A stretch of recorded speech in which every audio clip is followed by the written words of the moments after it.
They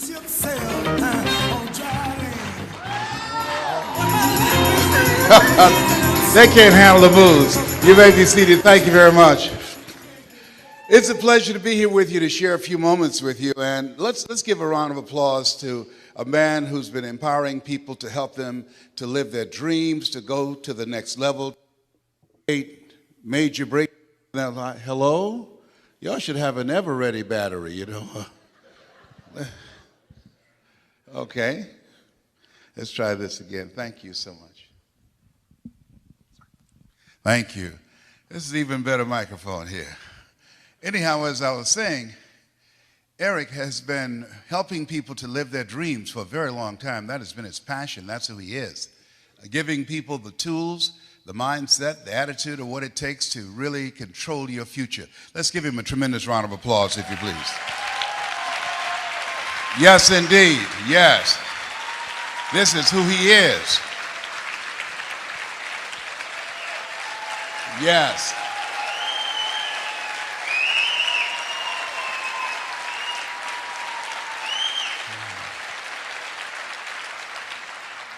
That's my brother from another mother.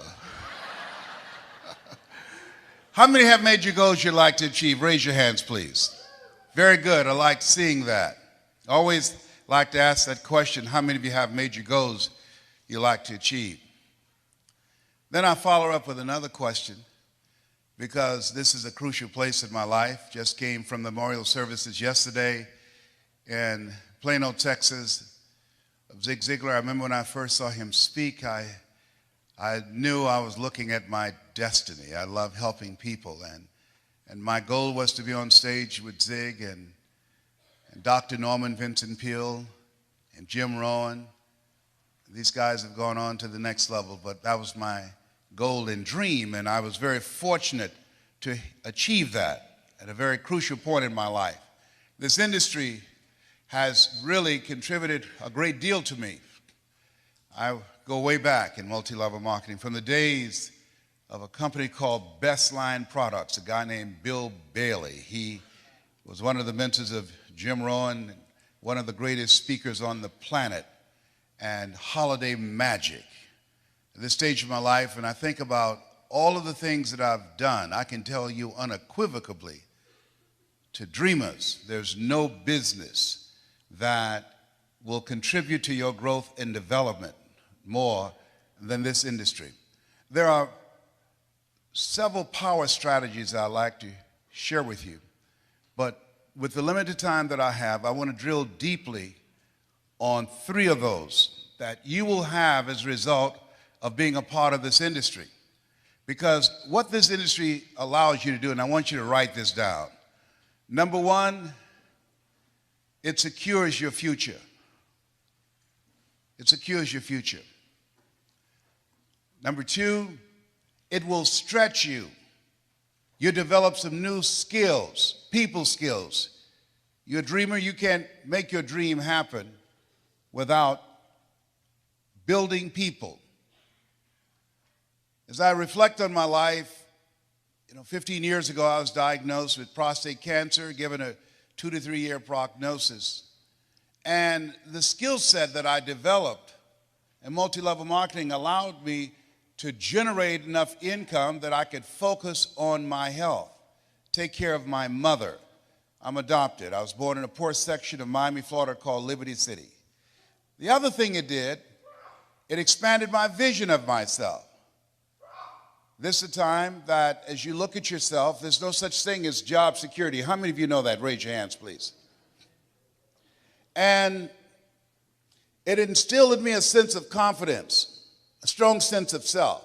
When you have a strong sense of self, that gives your life a sense of purpose. And your life has a sense of purpose, it gives your life a sense of direction. And the economy has changed. We have switched. I remember reading a book by Alvin Toffler called Future Shock. And the things that he talked about, what he predicted, we're living that right now. The 40-40 plan is gone, where you can go to college and graduate and get a job and work 40 hours a week doing the same thing for 40 years. That's gone. 73% of the college graduates, when they graduate, unable to find a job, they move back home with their parents. What multi-level marketing does, it empowers you and gives you the ability to create your own job. It gives you the ability to create your own destiny. I remember seeing Zig on stage. If you give enough people what they want, they will give you what you want. I remember Dr. Norman Vincent Peale, change your thinking and you will change your life. I remember Jim Rohn, when the end comes for you, let it find you conquering a new mountain, not sliding down an old one. I remember Earl Nightingale, all of us are self-made, but only the successful will admit it. I remember listening to those recordings over and over and over and over again to change my mental blueprint. I was born in a poor section of Miami, Florida called Liberty City with a twin brother, and in an abandoned building on a floor. And when we were 6 weeks of age, we were adopted by Mrs. Mamie Brown. Whenever I speak, I always say, all that I am and all that I ever hope to be, I owe to my mother. So I signed once and said, God took me out of my biological mother's womb and placed me in the heart of my adopted mother. Mama was a domestic worker. She worked on Miami Beach. She made up beds and cleaned homes. She cooked for families, weighed the food left over from the families that she cooked for. And my mother could bake too. Mama could bake a sweet potato pie so good you couldn't eat it with your shoes on. You had to take your shoes off so you could wiggle your toes. We wore the hand-me-down clothes of the children that Mama kept. These families are kind and generous. They would say, Mamie, whatever food is left over, you can pack it up and take it home to those children that you have adopted. When I ask you how many have big goals and dreams, I want to ask you to think about your goals and dreams in 3 areas. Number 1, what's some personal goal that you have for someone that you love? My first major goal was to buy my mother a home. That's what I wanted to do. I remember walking around these big, beautiful mansions before catching the bus going back to Liberty City and Overtown in Miami and said, Mama, she said, what is it, Leslie? When I become a man, I'm going to buy you a big, beautiful home just like this. How many have somebody that you like to do something for that's personal to you? Raise your hands, please. Very good. I want you to think about that. I'm going to share with you some strategies how you can make that happen. Next thing is I want you to think about your financial freedom number. That when you reach that number, when you earn that amount of money, that you will feel a sense of relief. It take a lot of stress out of your life. It give you more time for yourself and for your family. And what that number is, if you wrote it down or if you're thinking about it, I want you to multiply it 100 times. And the reason that I want you to do that, I have found in my own life that most people fail in life not because they aim too high and miss. Most people fail in life because they have done what I did for the first part of my life. Aim too low and hit. And then I want you to think about your social contribution. I believe that we live in the greatest country in the world that allows us to live a life of contribution. Horace Mann said we should be ashamed to die until we've made some major contribution to humankind. One of the goals I have is to reduce the number of women who die from breast cancer. My mother was a 22-year breast cancer conqueror. One of the goals I have, every time I get on stage, I tell men that I was diagnosed 15 years ago with prostate cancer, given a 2 to 3 year prognosis. One of the things I believe doctors should never tell someone they're terminally ill. What they should say is that my ability to help you has terminated.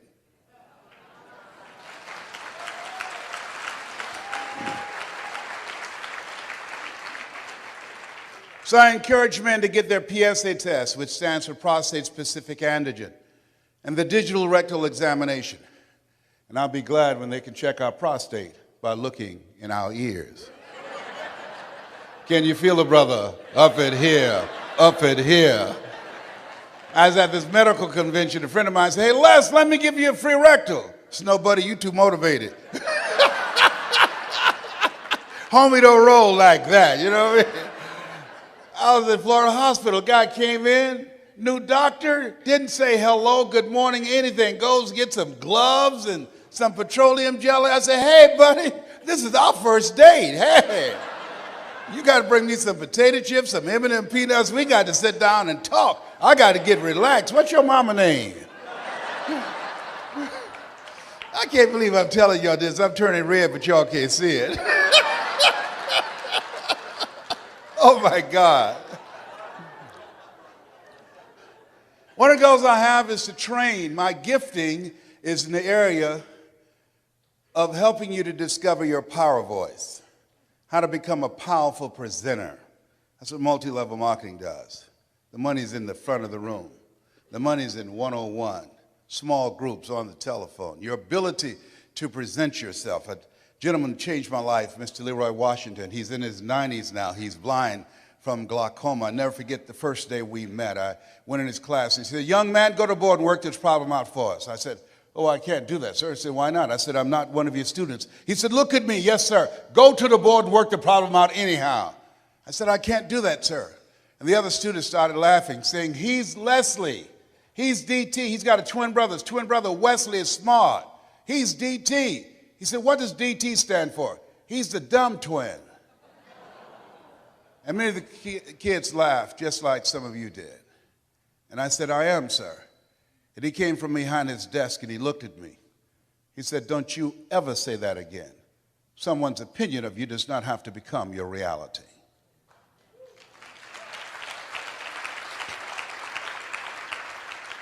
That was the turning point in my life. On one hand, I was humiliated, but on the other hand, I was liberated because he looked at me with the eyes of Goethe, who said, "Look at a man the way that he is, he only becomes worse. But look at him as if he were what he could be, then he becomes what he should be." I want you to shake someone's hand on your right and left and look them in the eyes and say, "You have something special." Do that right now.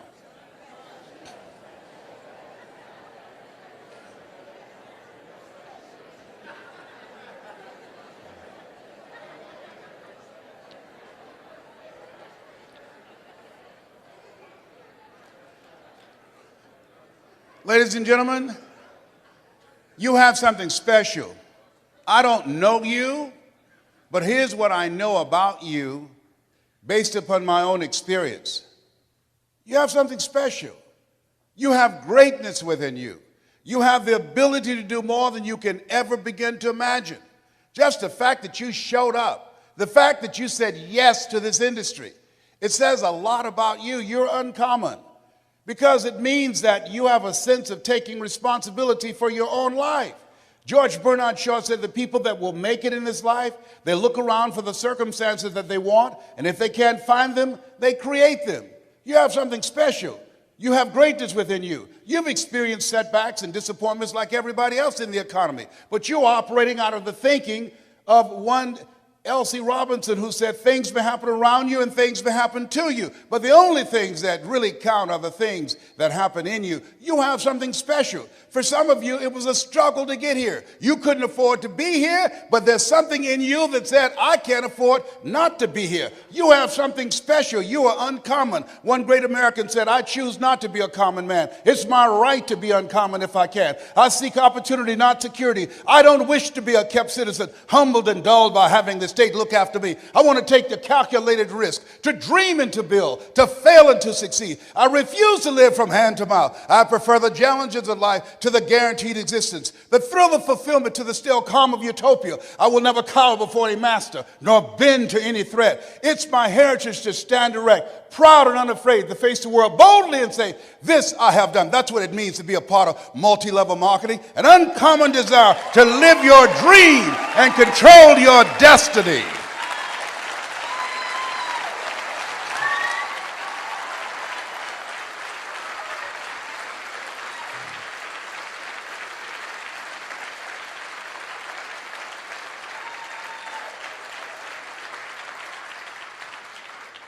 There's something in you. It says that you're not sitting back waiting to see what politicians will do for you. There's something in you that says, "I'm not going to focus on the general economy. I'm going to focus on my personal economy." There's something in you that says the most dependable hand in the world is the one at the end of your risk. There's something in you that says always strive to get on top in life because it's the bottom that's overcrowded. You are different. You have greatness within you. Dr. Howard Thurman, come forth. Here's a man that after having 238 radiation seed implants, and my PSA continued to increase. In fact, last year this time it was over 1,500, and the little c cancer had eaten 40% of my T1 vertebrae. And I was reading his words that night after leaving Florida Hospital, and doctors had told me that cancer had reappeared, had metastasized in 8 areas of my body. And I began to laugh as the doctor spoke to me, and he was looking real serious. He said, "Why are you laughing?" I said, "I feel like Mother Teresa." He said, "What do you mean?" She said, "Lord, I know you know how much I can bear. I wish you didn't have so much confidence in me." And now my PSA is 0.0. I'm debt-free, cancer-free. Yes, indeed. I stand before you because of God's grace and mercy. And trust me, it's better to be seen than to be viewed. But Dr. Thurman was called upon by Dr. Martin Luther King Sr. He said, "Howard, I want you to mentor my boy, MLK. He was a member of an elite group of orators and mystics and philosophers in his day. He was an advisor to Mahatma Gandhi and to Albert Schweitzer. He wrote, 'Deep is the hunger, the voice of the genuine, the centering moment.' He wrote some words that I was reading around 3 o'clock in the morning that grabbed me. He said, 'The ideal situation for a man or woman to die is to have family members praying with them as they cross over.'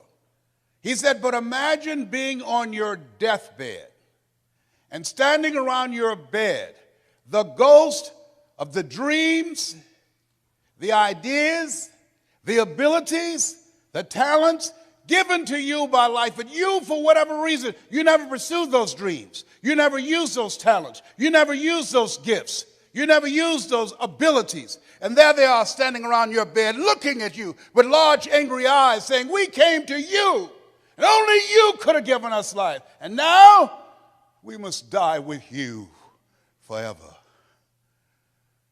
And the question is, if you died today, what dreams, what ideas, what books, what leadership, what voice, what story will die with you?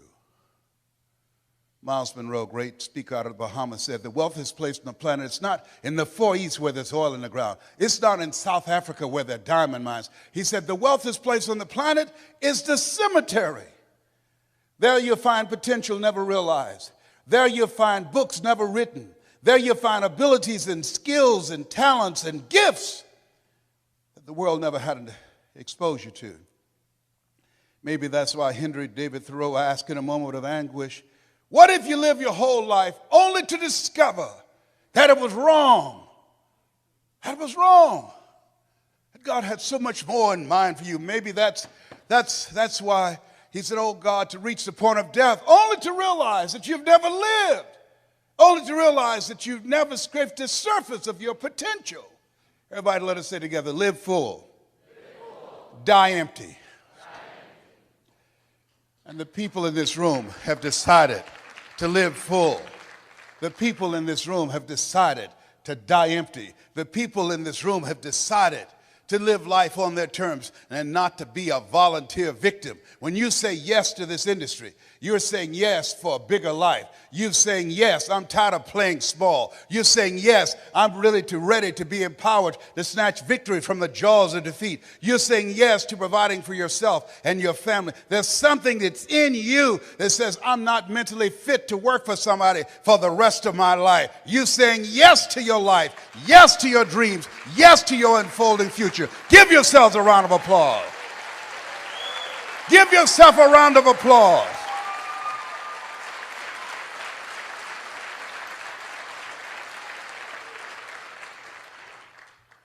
I didn't do this for years. I would go in the balcony of auditoriums and watch Jim Rohn and Dr. Dennis Waitley and Zig Ziglar. And my heart would beat so fast because I love helping people. How many of you love helping people? Raise your hands. I love helping people. And my heart said, I can do that. But then when I would leave there, and as I was walking to the car, my mental conditioning began to speak. And it would say, Les Brown, you can't do that. You don't have a college education. Les Brown, you can't do that. What makes you think that you have something to say that somebody would listen to you? Les Brown, you can't do that. What makes you think that you can speak for AT&T, Procter & Gamble, McDonald's Corporation, IBM? You've never worked for a major corporation. Les Brown, you can't do that. You were adopted. You don't even know who your parents are. How many of you ever thought about something you wanted to do? You felt it in your heart, and then your mind talked you out of it. Raise your hands, please. I convinced myself that I couldn't do it. I learned something from that experience. Whenever there's an argument between your heart and your mind, follow your heart. There are things that the heart can understand and feel that the mind cannot relate to.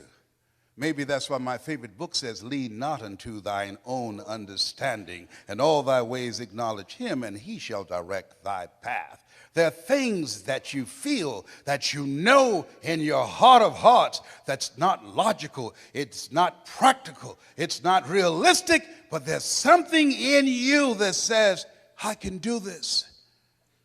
I can do this. After facing defeats and disappointments and failures again and again and again, there's still something in you that says, I can do this. Operating out of a thinking when life knocks you down, try and land on your back, because when you can look up, you can get up. I can do this. I can do this. When you present and people say, oh yes, I'd like to be a part of that. Yes, they have the personality and they need it, and they don't show up. You end up being a babysitter.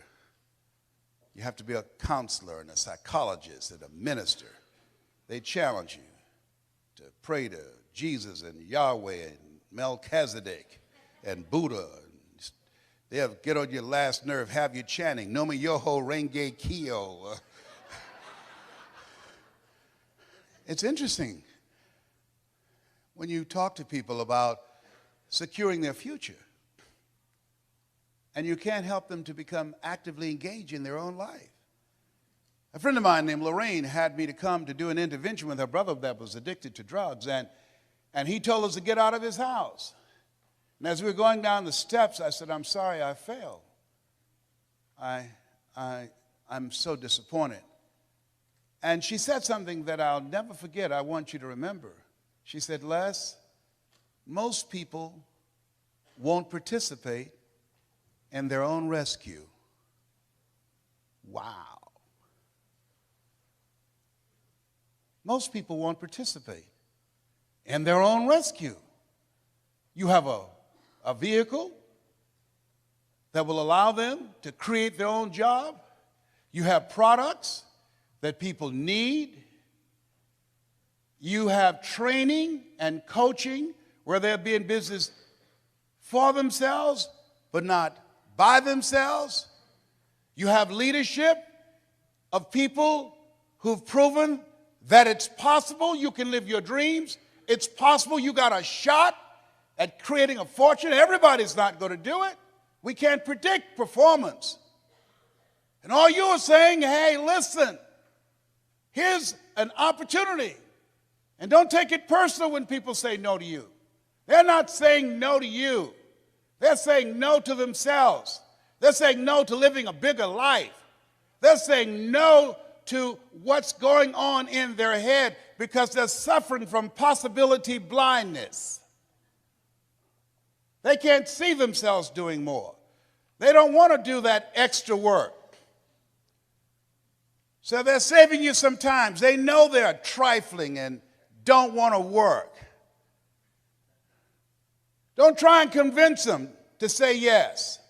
A person convinced against their will is of the same opinion still. This is hard work. H-A-R-D and H-E-A-R-T. Hard work and heart work. You got to gut this out. You've got to know your vitamin. You've got to fail your way to success. You've got to be unstoppable. You have to operate like Willie Jolly, who said a setback is a setup for a comeback. You've got to be relentless when you're building a business. You've got to be able to have courage after you face rejection and again and again and again. After somebody tell you they're going to show up and then they don't come, they don't return your calls. It takes courage. You go out and start talking to people. It takes courage when creditors are breathing down your neck and family members saying, oh, there he goes again with another pyramid scheme.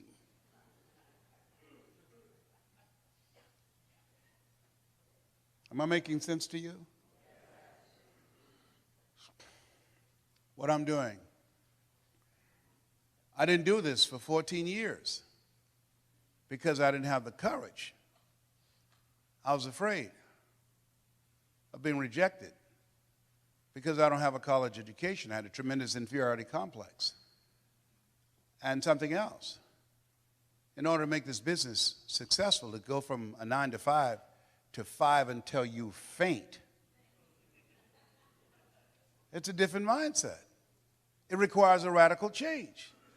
How many of you know that it's hard building a thriving residual income on a monthly basis? Raise your hands, please. Yeah. That's why most people won't say yes. It's much easier to complain about the economy. It's much easier to complain about our elected officials. It's much easier to talk about the recession. That's much easier.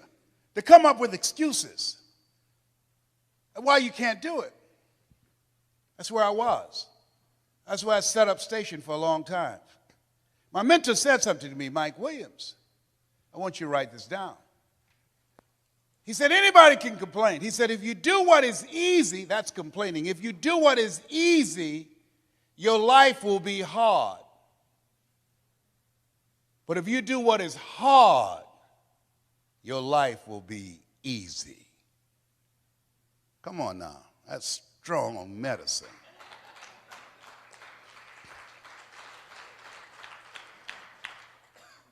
If you do what is easy, complain about your situation, your circumstances. If you do what is easy, stand around and be a volunteer victim like everybody else. If you do what is easy, surrender and give up on your dreams, become depressed and bitter and angry. Anybody can do that. If you do what is easy, your life will be hard. But if you do what is hard, keep coming back again and again and again. If you do what is hard, approaching strangers, talking to people in shopping malls, get up dressed every day, going out prospecting, knowing some way, somehow, with a spirit of expectation, somebody's out here looking for an opportunity. You can go outside right now and see some pigeons, but you're out hunting for eagles, and they're not common. And if you do that over and over and over again, somebody's going to show up. Somebody's going to say, I'm the one.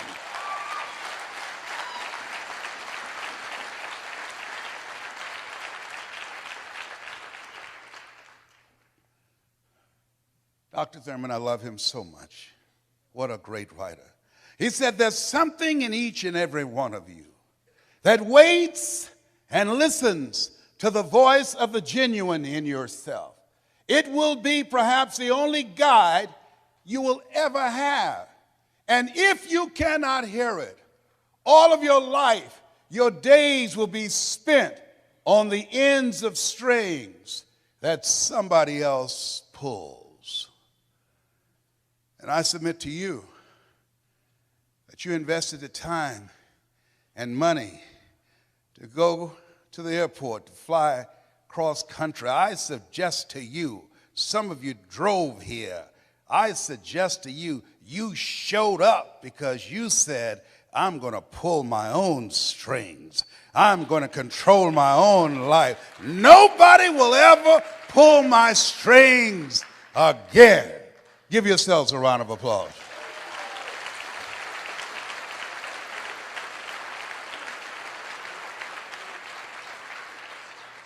I want you to write this down, choosing your future.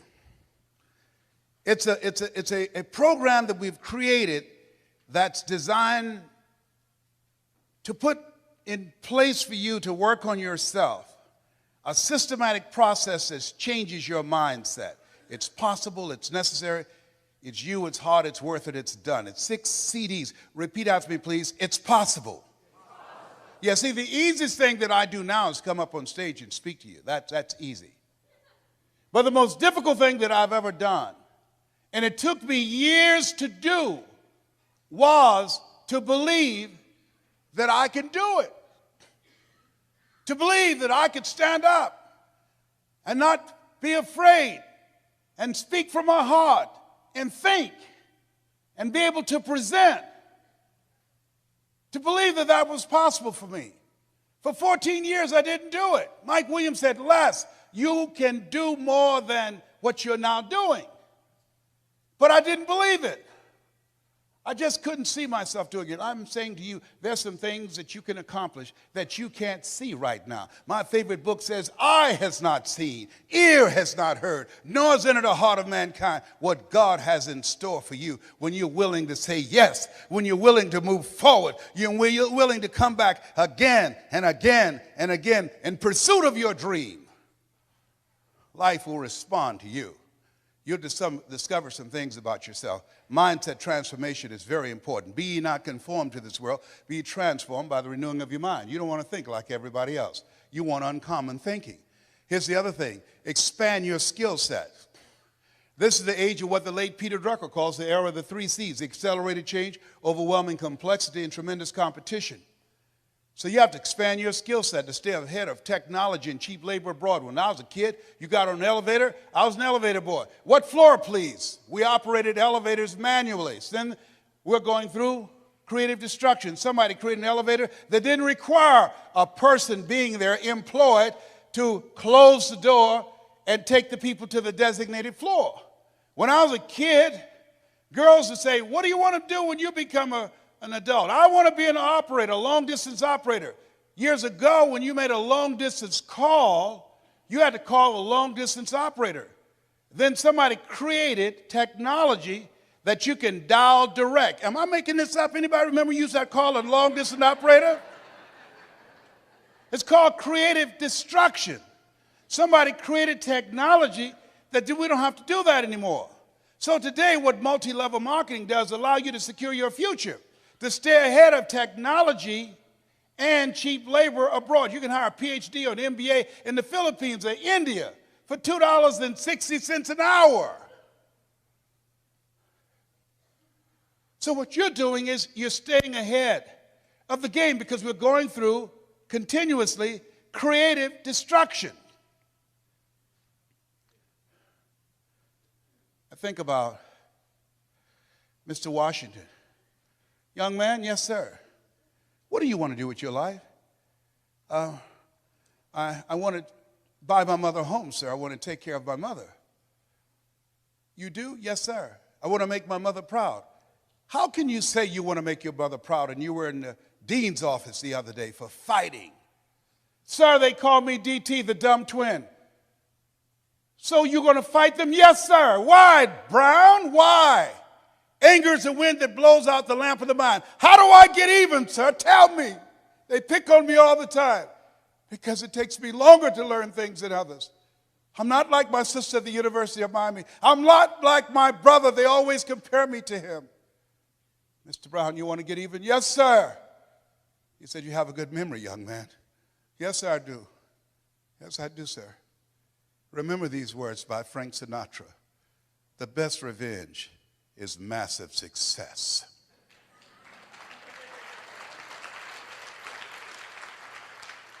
Become massively successful. That's how you become even. Thank you, sir.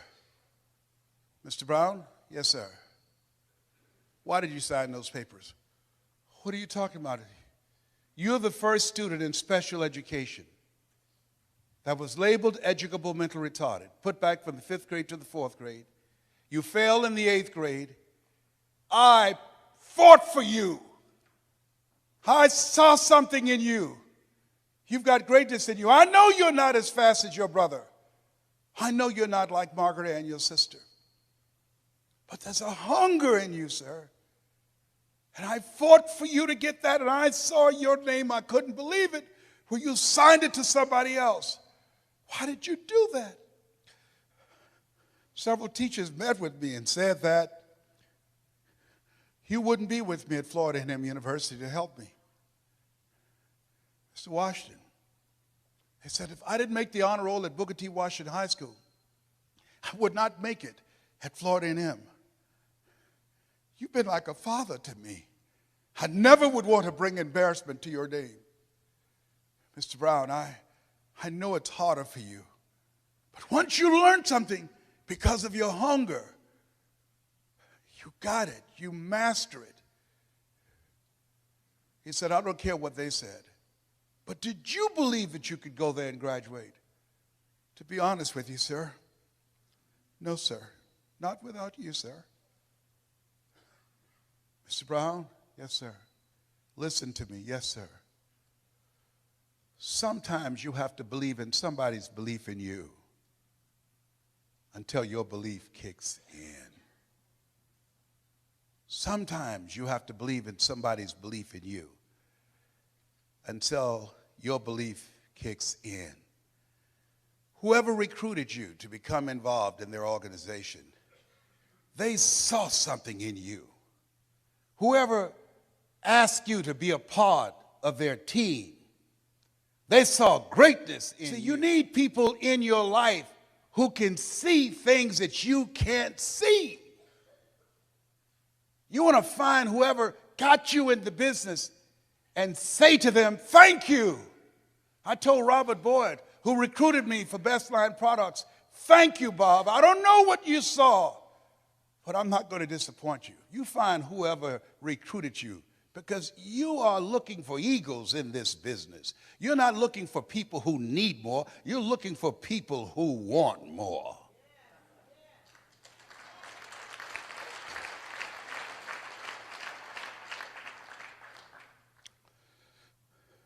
Let us say together, it's possible. Everybody together, it's possible. I can live my dreams. I will work on myself every day. I will retrain my thinking every day. I will listen to audio programs. I would read 10 to 15 pages of something positive every day. I will turn off my television and turn on my life.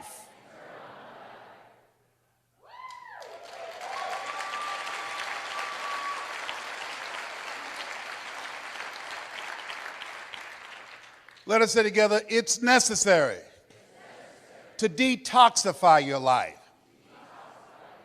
Ladies and gentlemen, how many of you are serious about reaching your goals? Raise your hands, please. Very good. Jim Rohn asked this question. Look at the people in your life and ask the question, what is this relationship doing to me? See, in order for you to go to the next level, there are some people you need to let go. Let us say together, let go. Or be dragged. There's some people, because of their negativity, they're emotional vampires. They will drain you. You want to be around people that you can learn from, that you can grow from. Dr. Dennis Kimball out of Atlanta said, if you're the smartest one in your group, you need to get a new group.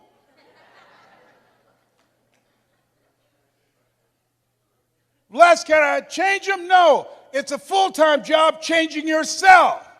There's some people that's comfortable being negative, comfortable being a volunteer victim. There's some people that's so negative they can walk into a dark room and begin to develop. Oh, behave. My medication wearing off now.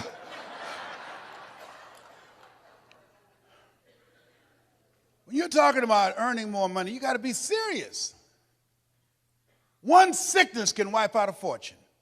95% of the people who filed bankruptcy last year did so because of medical expenses. People say money won't make you happy, but everybody want to find out for themselves. A friend of mine, Rita Davenport, said money ain't important, but it's right up there with oxygen. And let me tell you something, fellas, even if you're as homeless as I am, you got some money, women will find something cute on you. Oh, he's got earlobes like Tom Cruise. He's got a walk like Denzel Washington. I used to be so broke, I'd walk past a bank and trip the alarm. Creditors would call the house and my children would answer the phone and say, my daddy say he ain't home. And sometimes they would catch me on the phone. May I speak to Les Brown, please? Sorry, but he's not here. You sound like Les Brown. Don't you go there, big boy. Oh, my God. Red Fox said money can't buy you happiness, but it can make a big down payment. Oh, this thing called life. Here's something else. Write this down. You're going to fail your way to success. There are people who look promising. They're going to disappoint you, hurt your feelings. There are people who should be there to encourage you, to motivate you. They're going to be the #1 members of the discouragement club. Before things get better for you, they're going to get real bad. When you have a dream, think it not strange that you'll face the fiery furnaces of this world. You will, not you might, you will have tribulations. How many of you know that's true? Raise your hands, please. Things are going to happen to you. And don't complain. Don't go around telling everybody. 80% don't care. 20% glad it's you. Suck it up and keep on prospecting. And make it happen. Life is happening to everybody. Everybody, let us say together, leap and grow your wings on the way down. See, in order to control your destiny, you've got to be a risk taker. You got to be willing to risk people talking about you. You got to be willing to risk someone saying no. You got to be willing to fail again and again and again. You're different. You're an entrepreneur. You're strange. You're not like everybody else. We live in a world where we're told more about our limitations rather than our potential, and so most people just can't see themselves doing better. But you're different. You see some things they can't see. And I encourage you, every one of you in this room right now, you're here for a reason. How many of you know people who should be here? Raise your hands, please. Yes. But you know what? They're in their rightful place. Their rightful place is where their thoughts have brought them. Their true place is where their thoughts can take them. Everybody is in their rightful place. Here's something else. Seek out positive information. I want you to write this down. My Facebook page is brown.less. Every day we post a positive message there. Every day at brown.less. Because you're in this room, I want you to write this down. Because we're going to send you, we're going to do something called presentation power, and you're going to get a chance to view some videos that will give you some directions. But more importantly, I'll tell you what I'm going to send you.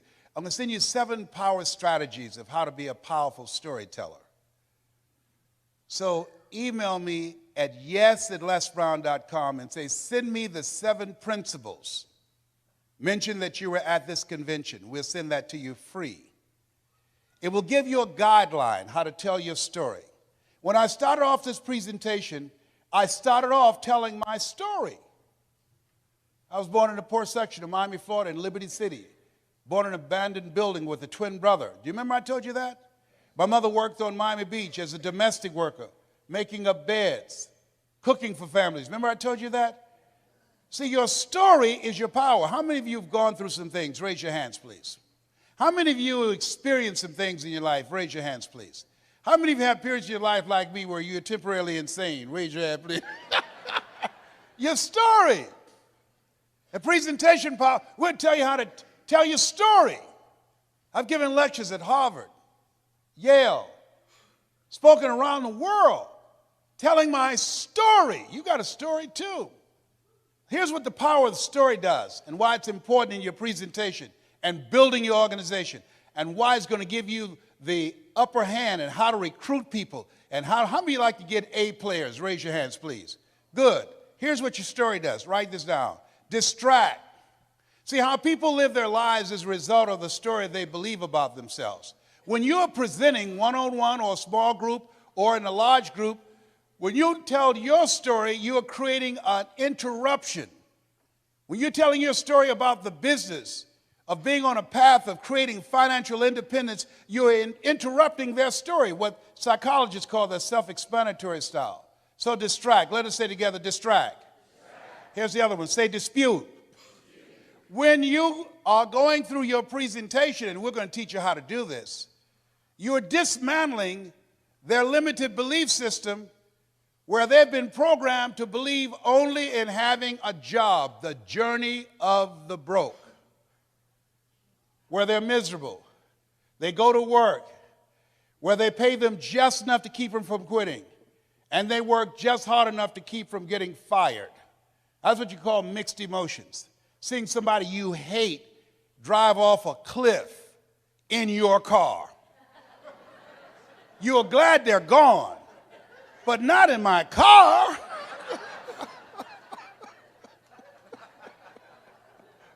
Can you feel me up in here? Can you feel me? People go to jobs that they hate, 87% of Americans, and guess what? And they pray they don't get fired. That's no way to live. That's why you're here. You just said, you know what? No, I ain't going out like this. You know, I'm telling you. And people think you're crazy, and you are. You got to be crazy today. You got to be out of your mind. My favorite book said, let that mind be in you. You got to have another mind in you that says, I got this. This is my life. I own this. I'm going to call the shots here. Nobody's going to tell me how much I'm worth, what time I can take a lunch break. I'm not going to anybody and ask for permission to take my family on vacation. No, I got this. I've got a vehicle that can take me to another place. That's why you said yes. Give yourselves a round of applause.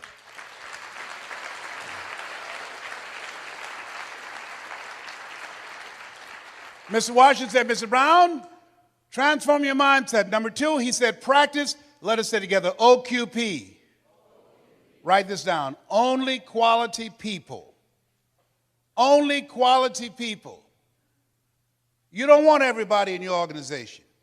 You want only quality people. Here's something else he said. Mr. Brown, yes, sir. And this is what we're going to do in this presentation.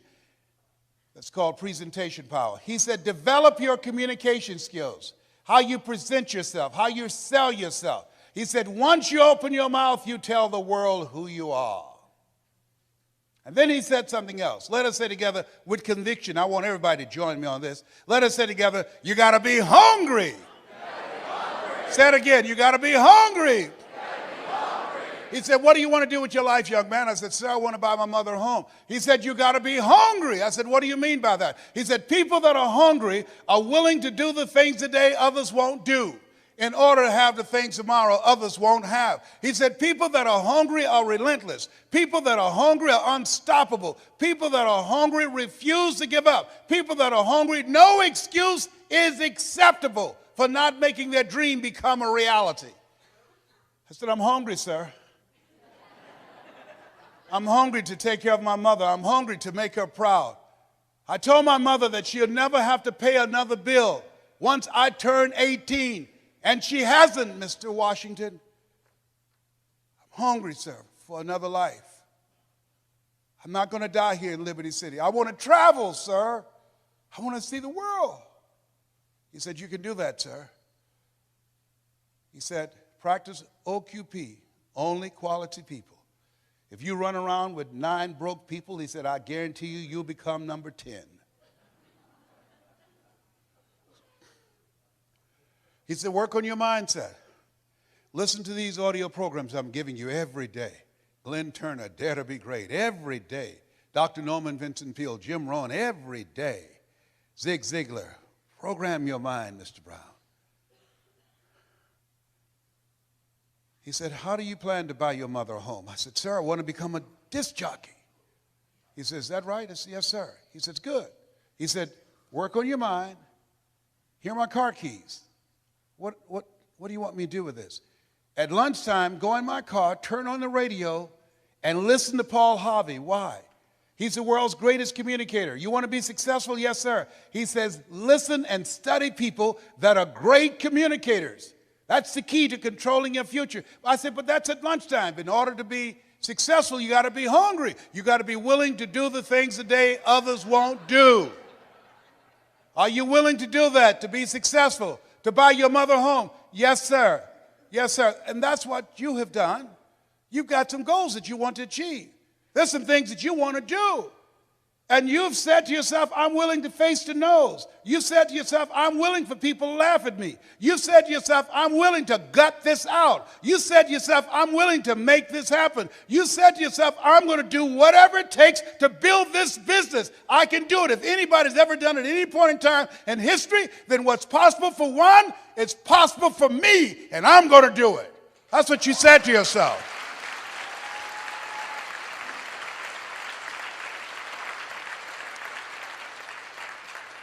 He said, listen to Paul Harvey every day. So you want to be a disc jockey? Yes, sir. He said, I want you to create your format. What will your personality be? What style are you going to have? I said, wait a minute, sir. I want to be a disc jockey, but I don't have a job yet. And then he said something. He said, it's better to be prepared for an opportunity and not have one than to have an opportunity and not be prepared. He said, you got to expect to become successful. Let us say together, I expect to win. I expect to increase my recruitment. I expect to be a great presenter. I expect to become a millionaire. It's my time. It's possible. It's necessary. It's me. It's hard. It's worth it. Nietzsche said, if you know the why for living, you can endure almost anyhow. Your homework assignment is write down 5 reasons that will make it worth it for you. So when the tough times come, and they're going to come, when you feel like you can't see the light at the end of the tunnel, and that's a part of the process, your reasons will be your rod and staff to comfort you, to take you through the storms of life. He told me, you want to be a disc jockey? Practice on your communication skills. Visualize yourself talking to thousands of people, Mr. Brown. See yourself on stage presenting. Be willing to invest in yourself. Warren Buffett was being interviewed by a financial analyst on CNN. He said, what's the most important investment a person can make today? Warren Buffett, a billionaire, has billions of dollars in the stock market, billions of dollars in real estate. He looked at the reporter and said, the most important investment you can make is in yourself. The reason you're here, the reason you invested your money, your time and energy in transportation and the room and all the costs in a so-called tough economy, because you have the mindset of a billionaire. You know, investing in yourself, you are your most treasured asset. Give yourselves a round of applause. Come on, bring your energy level up.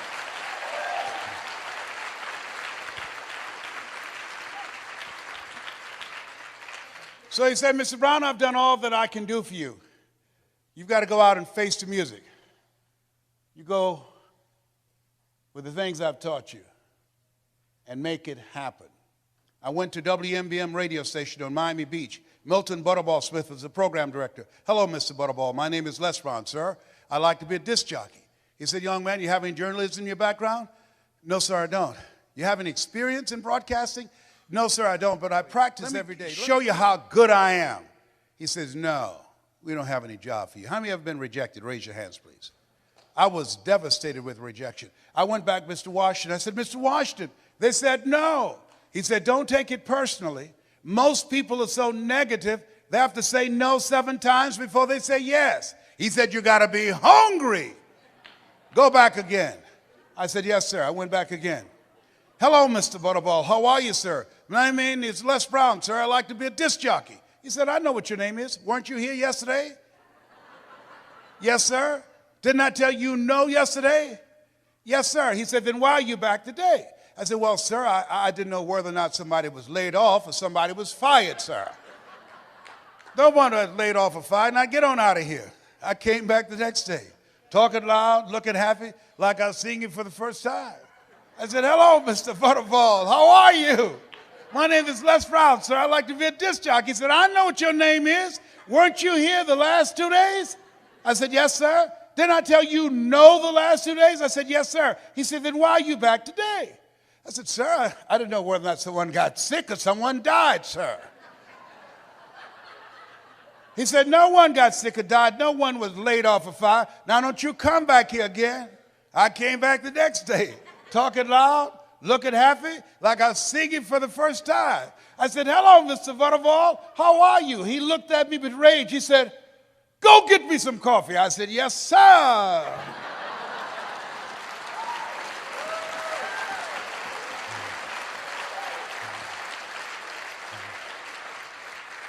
My favorite book said, the greatest among you will be your servant. So I became the errand boy for the disc jockeys. I was serving them. I'd go get their lunch and their dinner, and I'd come into the control room, watching them working the control room knobs and switches, knowing my time will come. Let us say together, my time will come. When I'll be a top producer. And when I'll come up on stage and they call my name because of my accomplishment. My time will come because I'm going to put forth the effort. And so on the weekends when the disc jockeys would come out to the parking lot, the cars would be clean inside out. They said, hey, who did this? I did, sir. How much do you charge, young man? Oh, nothing, sir. I just wanted to help out. Write this down. Build relationships. Build relationships. Give before you ask people to come into your business. Find some way to compliment them. Talk to them, ask them questions. Find out what's important to them, what's stressing them out, what keeps them up at night, what drives them, what they value. Don't advance with the business. People do business with people they know, like, and trust. That's why you want to tell the story and ask key questions. You want to be strategic and experiential. Write this down. You have an energy signature. People are feeling you out. They're listening to you. They're watching you. And so, it said, look, here are my car keys, young man. Dinah Ross and the Supremes are coming to town, the Four Tops and the Temptations. I want you to pick them up at the airport and take them to the Fontainebleau Hotel on Miami Beach. It is my pleasure to serve you, sir. I would drive these entertainers all over Miami Beach in the disc jockeys' big, long Cadillacs. I didn't have any driver's license, but I'll drive it like I had some. Then one day, it's a Saturday afternoon, a disc jockey by the name of Rockin' Roger was drinking while he was on the air. Rockin' Roger got so drunk, he could not complete the show. He began to slur his words. He's about to fall off the chair. It's a Saturday afternoon, and I was the only one there, looking at him through the control room window, walking back and forth, young, ready, and hungry. I was saying, drink, rock, drink. Drink, rock. I'd have gone and get him some more if he'd asked me to. Then pretty soon the phone rang. It was a general manager. I said, hello? He said, young boy, this is Mr. Clyde. I said, I know. He said, Rock can't finish the program. I said, I know. He said, will you call one of the other DJs in? I said, yes, sir. I hung the phone up and said, now he must think I'm crazy. I called my mama and my girlfriend, Cassandra. I said, y'all come out on the front porch, turn up the radio. I'm about to come on the air.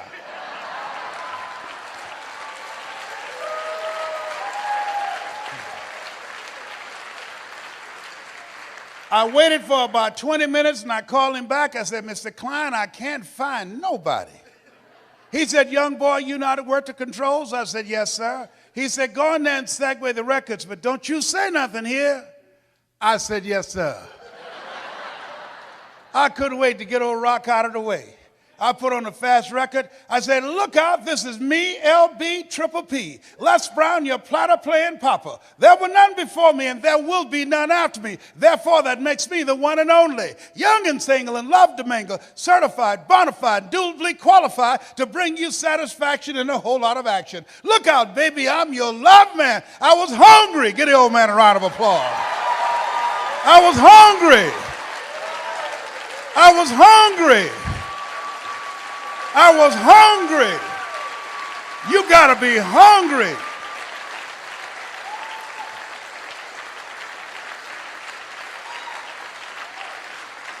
Shake someone's hand on your right and left and say, you got to be hungry. Do that right now.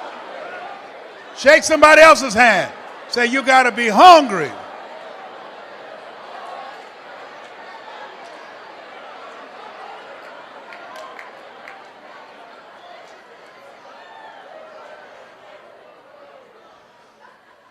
People that are hungry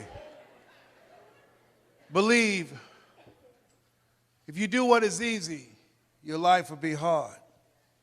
But if you do what is hard, your life will be easy. People that are hungry believe what Zig said when he said, if you give enough people what they want, they will give you what you want.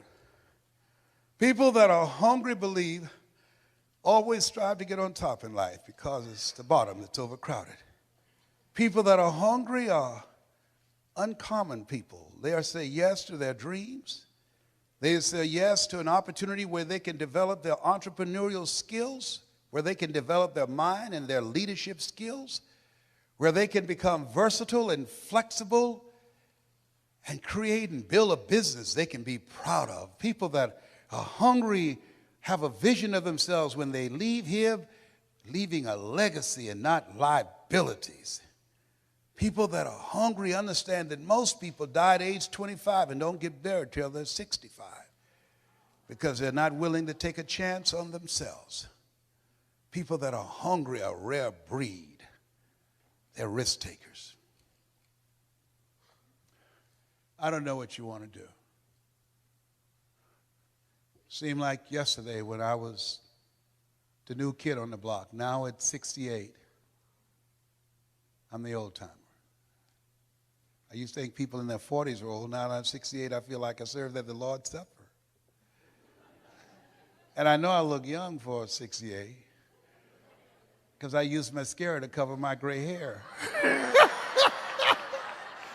I was over there asking Maria. I said, Marita, can you have any of this mascara? She said, oh, you look just fine.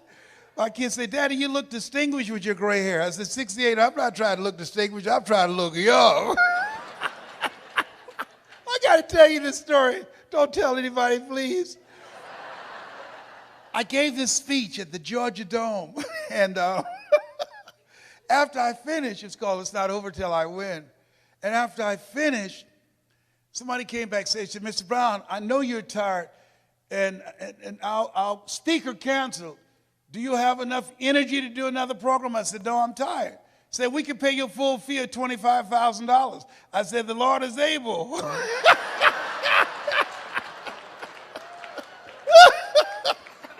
So they took me over to the Georgia World Congress Center. And it was an intimate setting. People were very close to the stage. So I looked in the room, and then I went in the restroom and got my little Mademoiselle mascara out to cover my gray, Eva Bush stash and everything. So I came in the room. The lady wanted everybody to know that she knew me. So she said, there he is, Les Brown. I came up on the stage. She holds her cheek out for me to kiss it. I kissed her on the cheek and left this big black smudge on her face.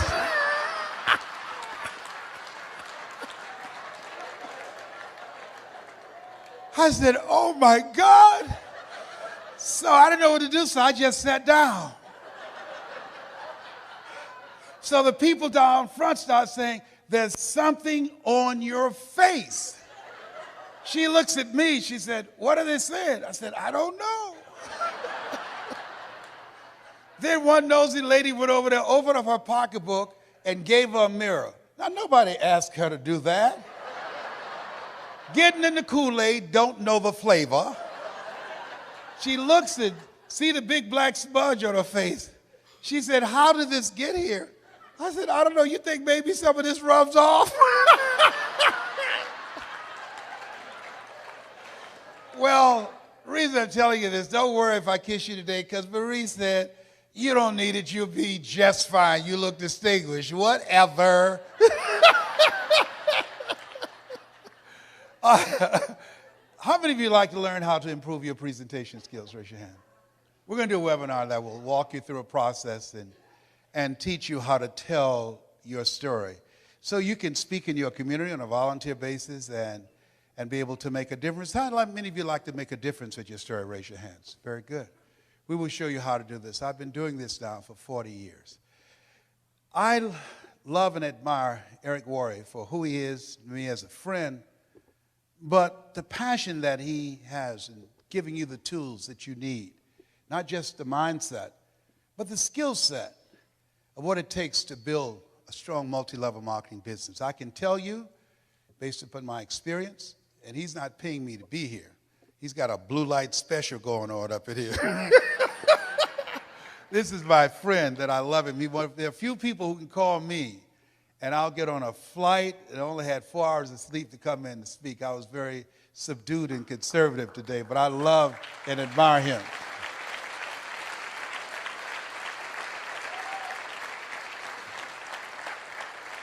But if you're serious about your story, make sure you email me and put in there the 7 story principles. Put that in there, and we will email this to you free at lesbrown.com. I'd like to leave this with you.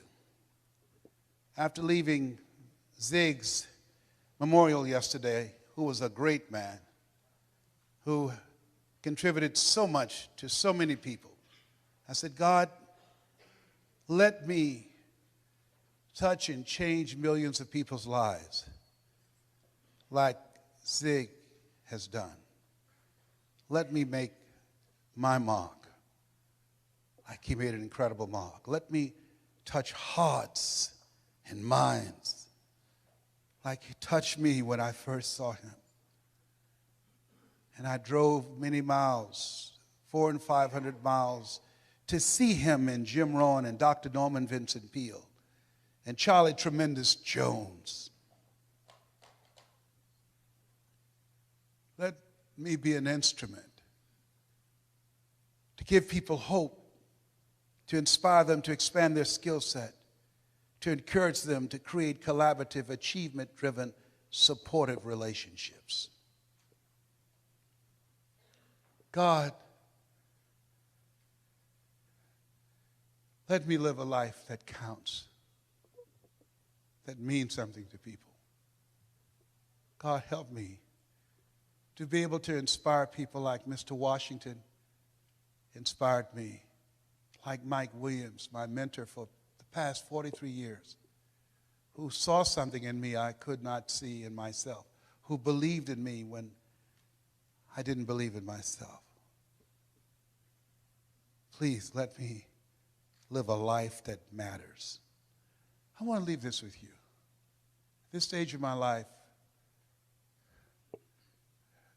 my goal is to train 100,000 speakers who will have one message: hope, skill set, and collaborative relationships that will change how people think, how they feel, and how they act. 100,000 people outside of religion and outside of politics, both of which I believe polarize and divide people. 100,000 ordinary people who want to live an extraordinary life. God, give me the stamina and the vision to use my gift that you have given me to work with people who are hungry to make their lives count. I want to leave this with you that my mother used to love to say to me when she was in pain. Leslie, yes, ma'am. Come in here. Yes, ma'am, mama. What is it, baby? Say that thing for me, boy. That makes me feel good. Yes, ma'am, mama. My mother's dream was to raise 7 children she didn't have, to make sure we had a roof over our head and food on the table. And she never failed. We never went to sleep hungry. She's a hard worker, and she had faith. I remember the first home I bought her in, this home she saw. I said, Mama, how you like this? She said, if I lived in something like that, I would feel like Mrs. Rockefeller. She didn't know I had planned to get that home for her. I purchased the home, and I said, Mama, I think I know the people who live there. You do? I said, yes, ma'am. I said, I'm going to stop in and say hello. And I drove there, and I opened the door, and she got out, and Mama at that time, around 76, she held my arm, and we were walking toward the house. She looked at how beautiful this house was. She said, Leslie, you sure you know these people? Yes, ma'am, Mama, I do. And we got to the door, and I couldn't hold it anymore. I reached in my pocket, I took the key out, and I put it in the door. I said, Mrs. Rockefeller, this is your home.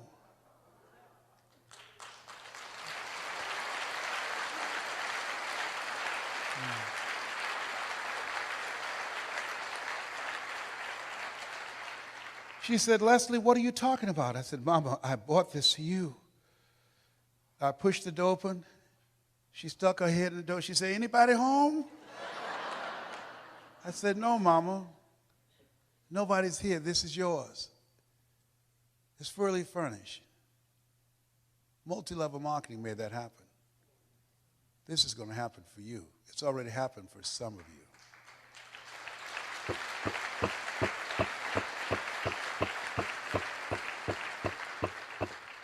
Mama has since passed. She was born on November the 6th, just like Zig. I remember her walking around the house looking and said, thank you, Jesus. Thank you, Jesus. And Leslie, you were such a problem kid. You were so crazy. I said, I know, Mama, but I'm rich now.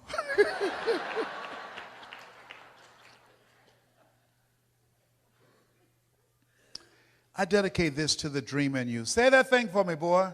Yes, ma'am.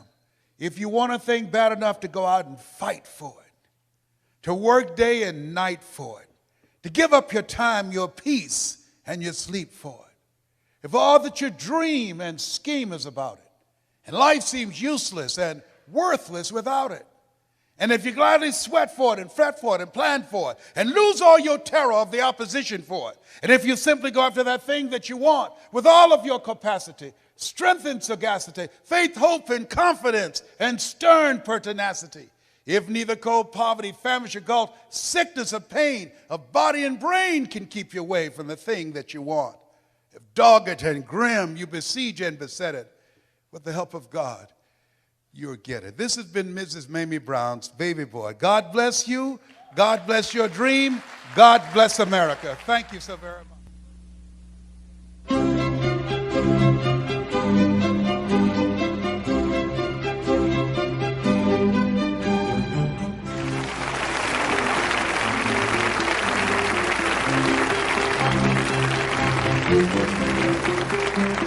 Whatever you give, it's going to come back. Now, it might not come back through that channel, but it's going to come back. Why? Because it is a law. Whatever you give, it's going to come back. Now, all of us hear the saying, as you sow, so shall you reap. And we use that in a negative context. But let's look at the positive side of that.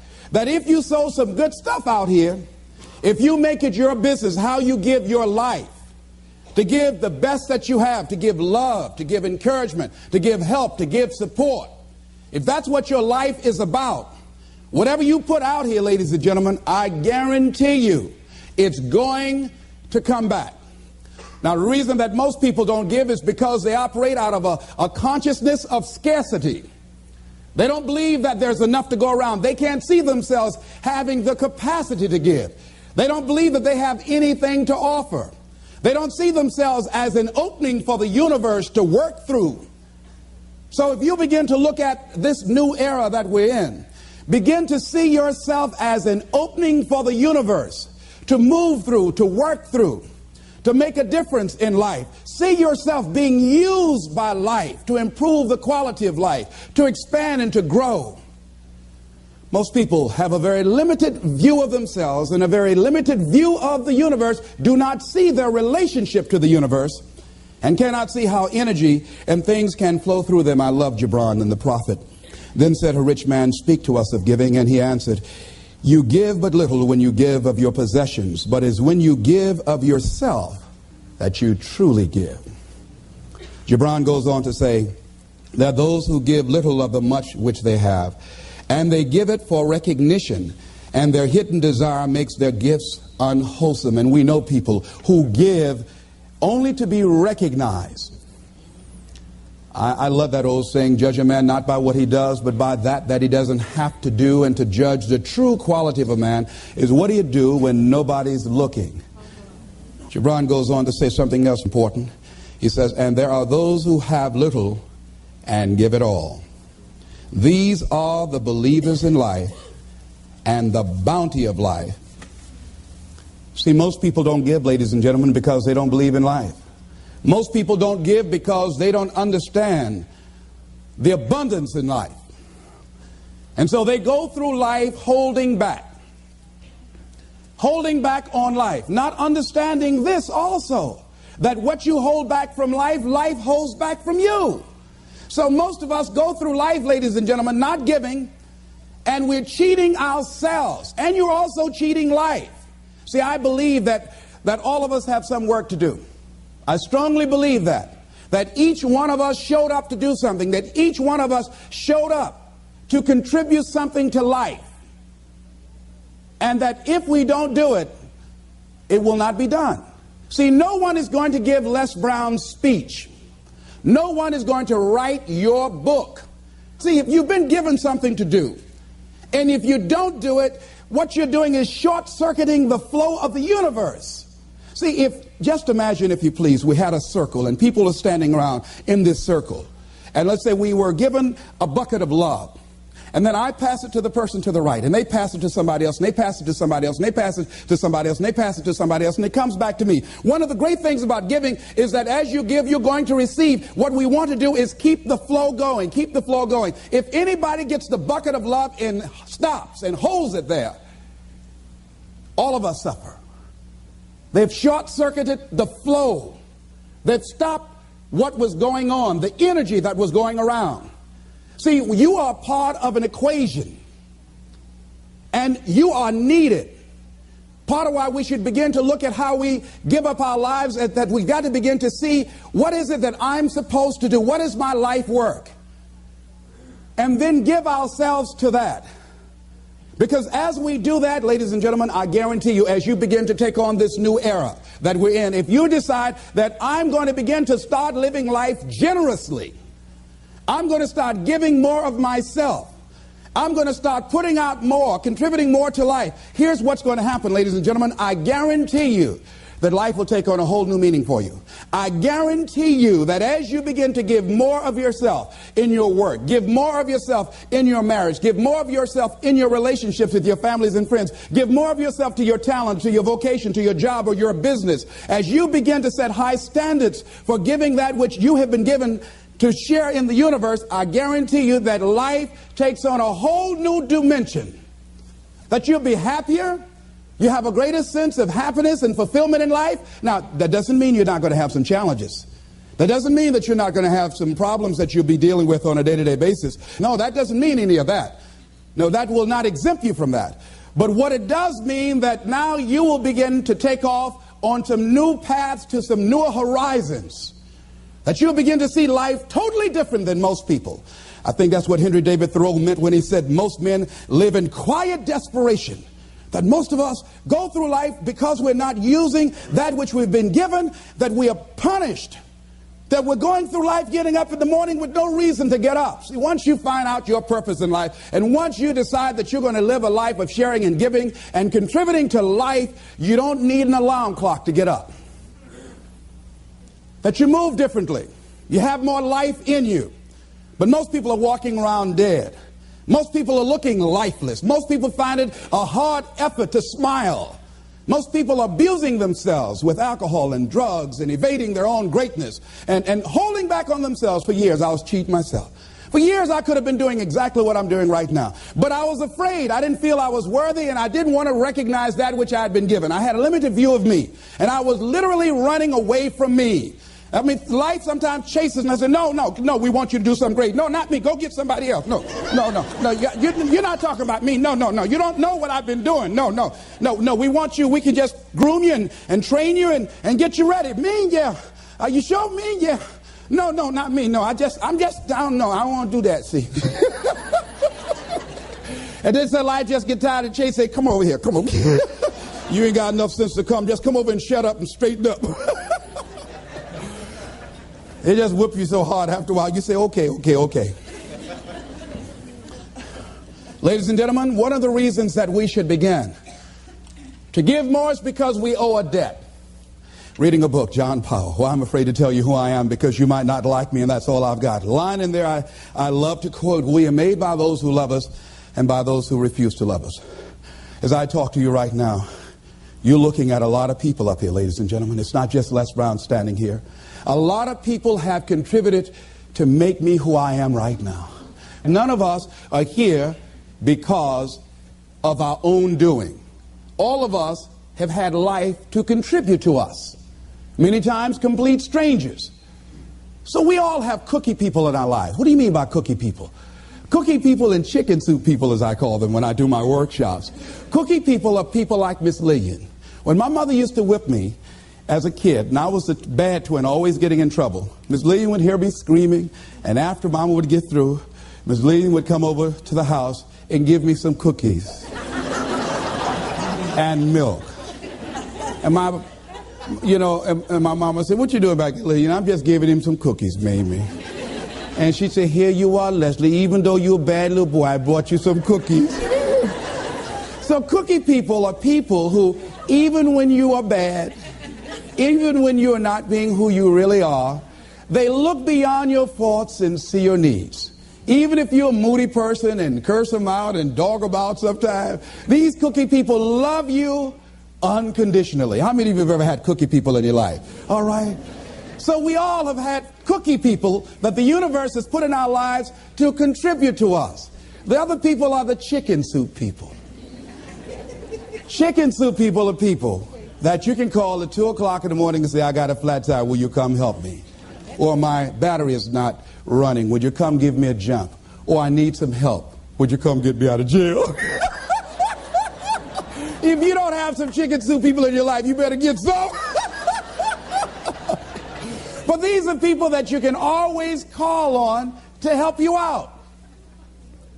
So I'm encouraging you to give a letter of appreciation to some of the cookie people in your life. Some of them might have already made their transition. Write some letters to some people who were a leg up for you, some people who contributed to you being who you are. And just say, I was just thinking over the years, I know you know I love you and appreciate everything you've been to me, but I just wanted to drop you this letter. How do you think they'll feel if they get that? Just out of nowhere, just want to thank you for how you have enriched my life. You might not have thought much of it, but because of the help and assistance you gave me on that particular day, that was a turning point in my life. Why should we give? Well, giving creates a vacuum. And as we know, nature abhors a vacuum. See, when you give, you create a vacuum, you are now in a position to receive. See, if I have my arms closed holding on to everything I've got, nothing is available to come in. But if I'm open, if I've created a vacuum there by giving, and keeping the flow going, the stuff in the universe is going to come back to me, ladies and gentlemen. It's going to come back. Whatever you give, whenever I go into a room and give a speech to inspire people, to help them to develop their greatness, if you get 10% of what I get, because as Bach says, we teach that which we need most. I'm not wearing any crown. I need it as much as I'm sharing it. I'm still growing. I'm still unfolding. I'm still seeking to discover my greatness. And if you get 10% of what I get when I walk out of here, see, there will be a different man walking out of here than who came in here. And as I give, and the more I give to you, the more I get.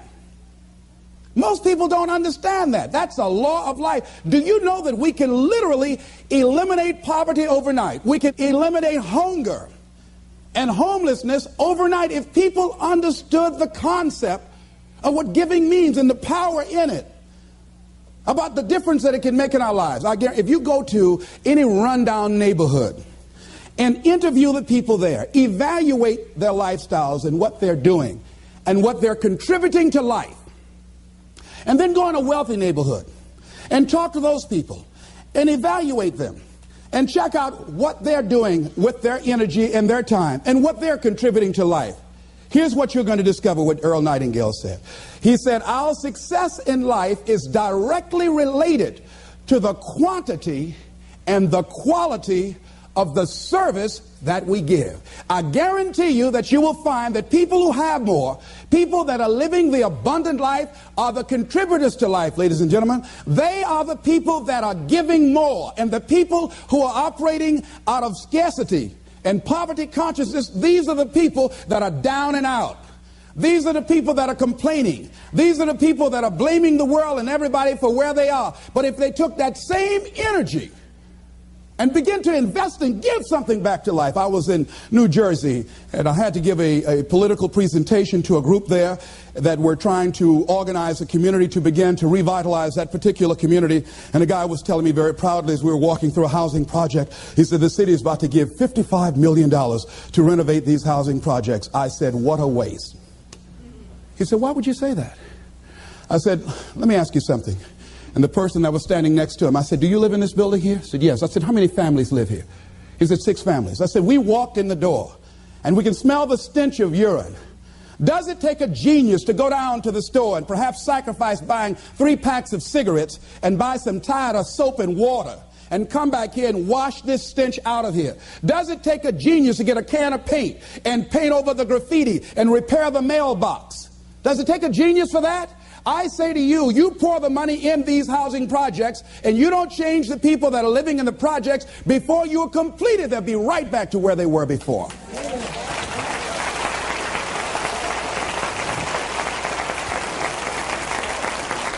If it is to stand, and I'm not saying that there aren't situations where people need some help and assistance, but people must be allowed to contribute.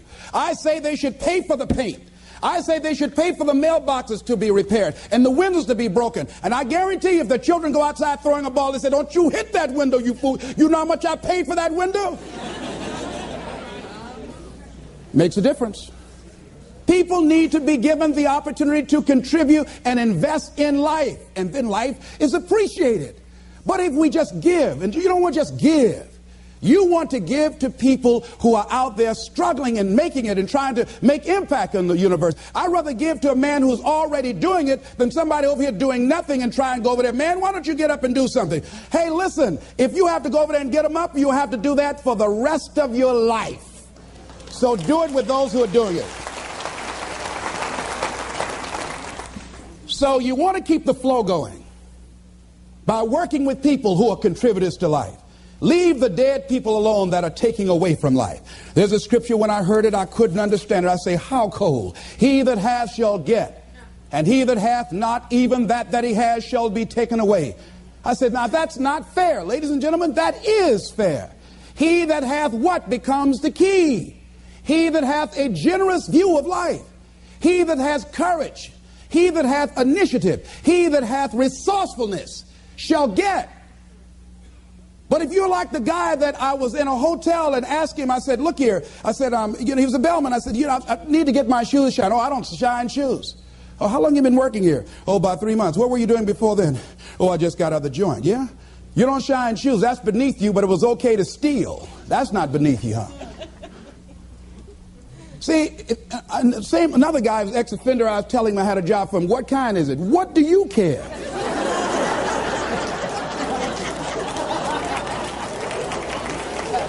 Making an honest living, not worried about somebody knocking on your door in the middle of the night. If it's cleaning toilets, you ought to be happy.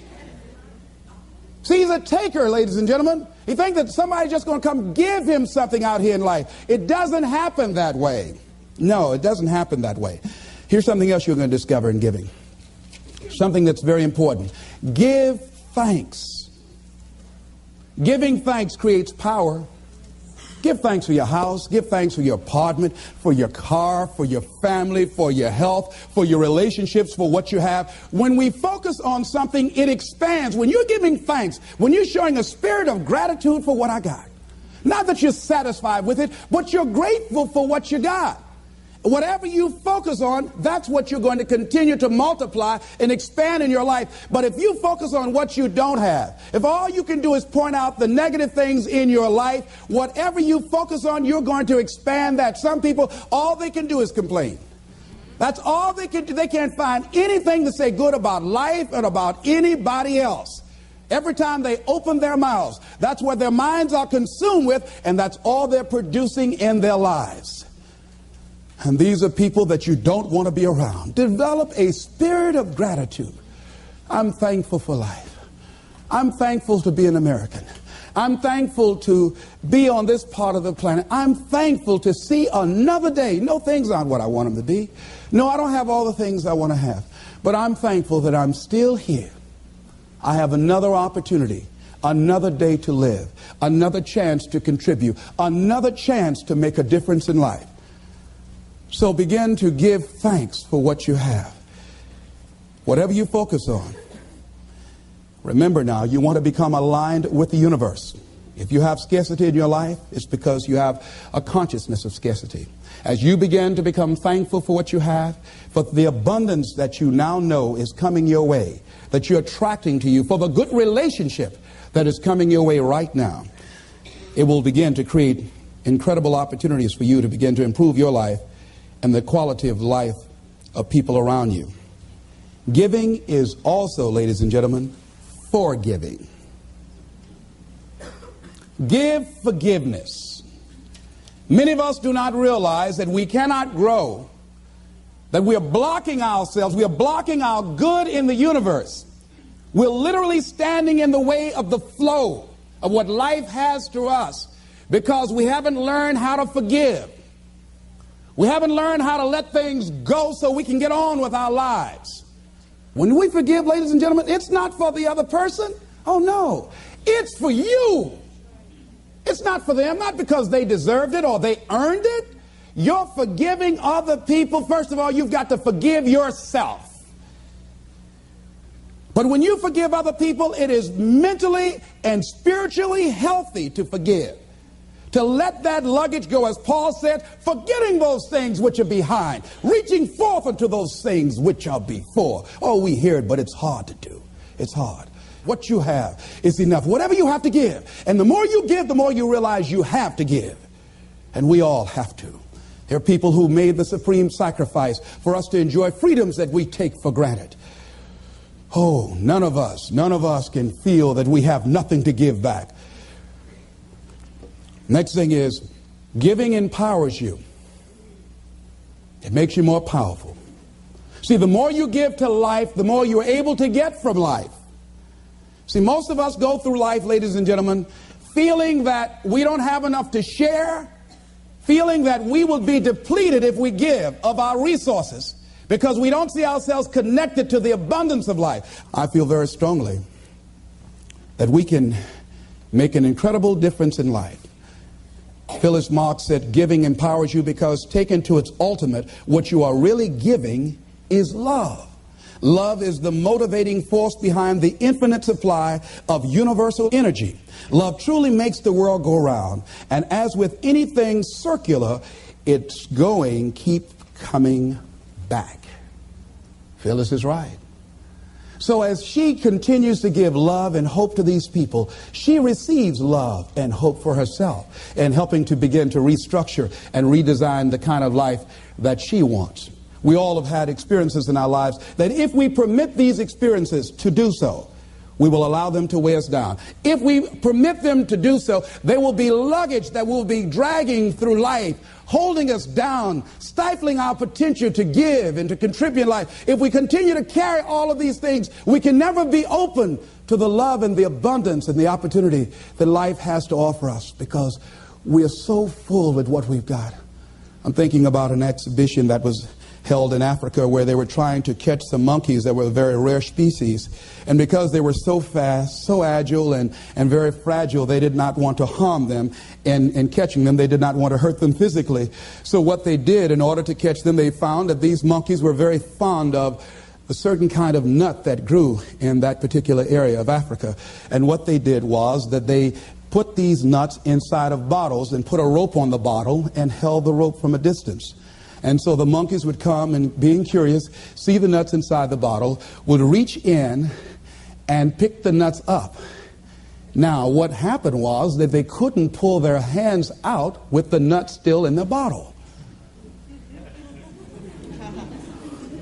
And so then the exhibitioners, the hunters, would come while the monkeys are there just jumping around. All they have to do now is let the nuts go.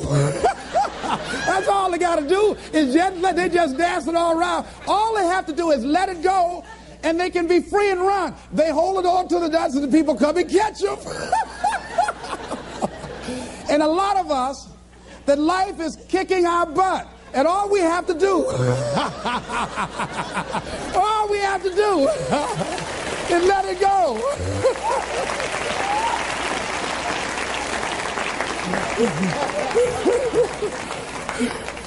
We just keep holding on like we crazy.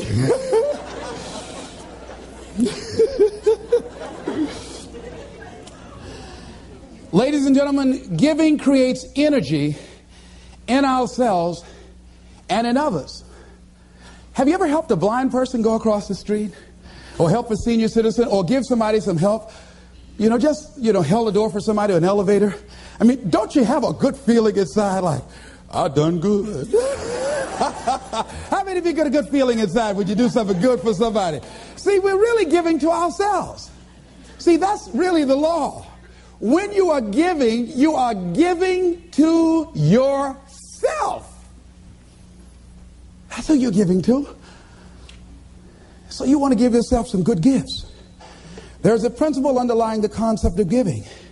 The energy flowing through us as we do, that love generates abundance in our lives, and we are able to reap so much from life as a result of our giving. How are you giving up your life? Do you know, to the degree that you are giving, to that degree determines how much you enjoy life, how meaningful your life is. There are things, ladies and gentlemen, I used to do, I can't do now. That is unbecoming for the role that I have selected with where I am in my life and what I want to contribute to life. It is inconsistent. I can't do it. Even if I desire to do it, I can't do it. No, because it doesn't fit, because of my vision of myself and the contribution that I want to make to life. Because it's not enough to give the message, you must also be the message.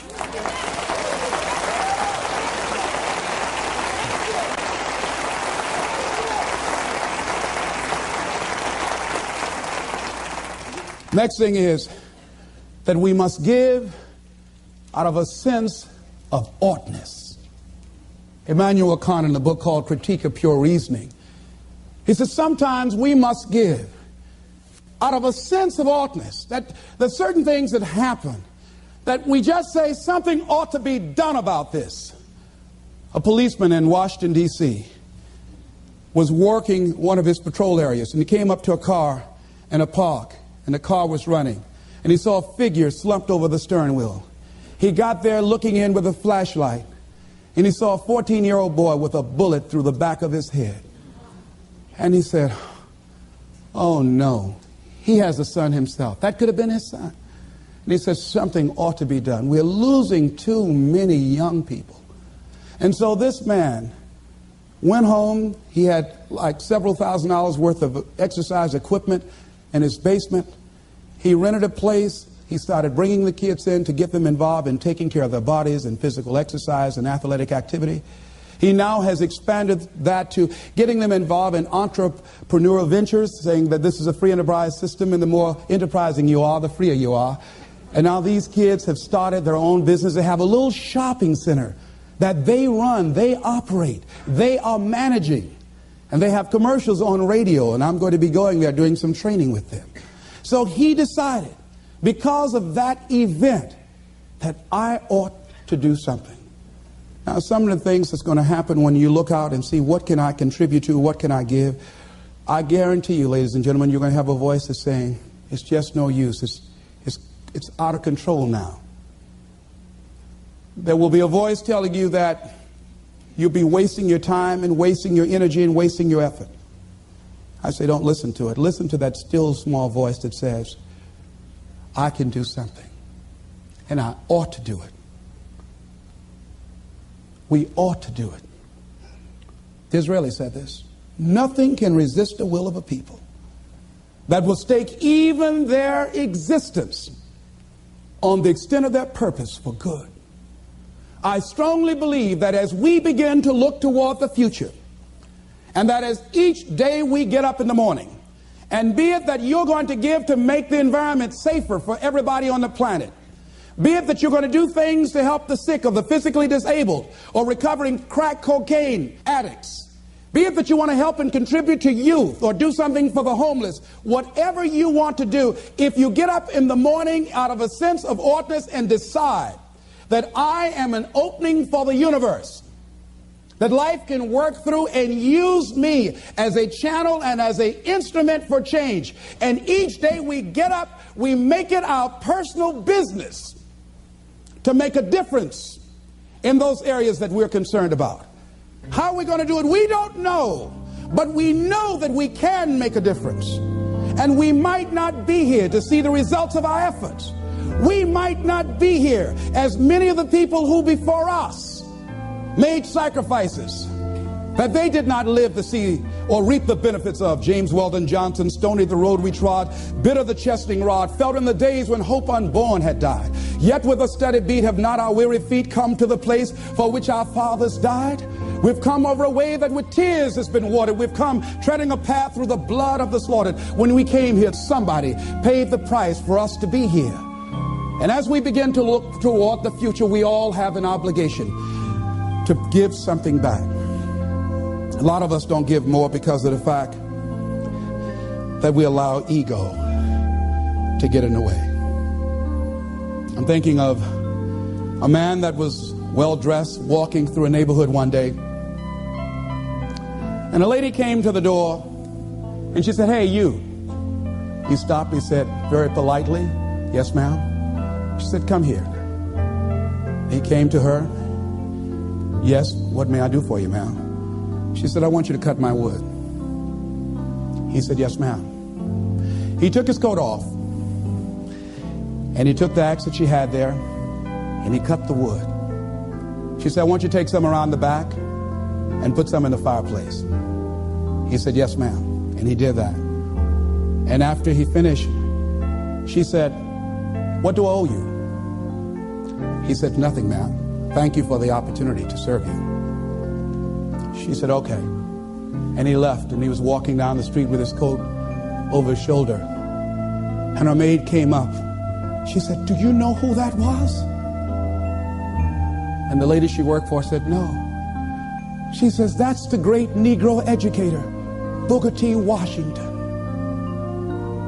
She looked out the window. She said, "Is that right?" She said, "Send for him."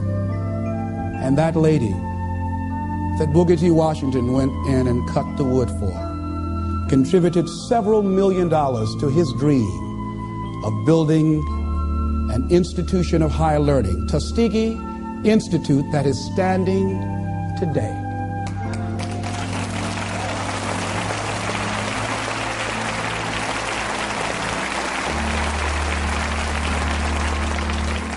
What if he had said,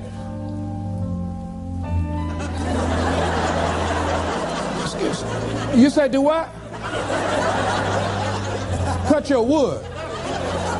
Don't even come up in here with that kind of stuff. You better cut your own wood if you wanted to get it cut. You cold.